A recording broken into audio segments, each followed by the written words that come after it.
నువ్వే జేజమ్మవి కదమ్మా. నేనా? మా అరుంధదమ్మవి నువ్వే కదమ్మా.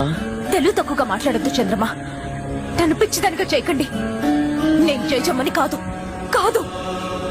జేజమ్మవు కాకపోతే నీ మీద అడిగే కక్ష ఎందుకు? ఎందుకు? అదే ఎందుకు? నువ్వే జేజమ్మవి కాబట్టి. కాదు, అబద్ధం. వాడిని నాశనం చేయగలనని జేజమ్మని నమ్మితే అది ఎలాగో తనకి తెలిసే ఉంటుంది. మళ్ళీ పుట్టిన ఈ జేజమ్మకే అది తెలియాలి. జేజమ్మ చెప్పు. నేను జేజమ్మని కాదంటే వినిపించుకోరే.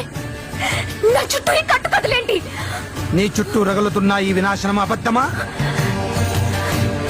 నిన్ను వాడు నాశనం చేస్తాననడం అబద్ధమా? నిన్ను హింస పెట్టడానికే వాడు సమాధి బద్దలు కొట్టుకు రావడం అబద్ధమా? అప్పుడు నువ్వే జేజమ్మ అన్నది కూడా నిజం. నువ్వు మళ్ళీ పుట్టావుని అల్లా సాక్షిగా. అది నిజం కాదు. అవును. కానీ కాదు. ఏ సచ్చే? కాదు. ఏ సచ్చే?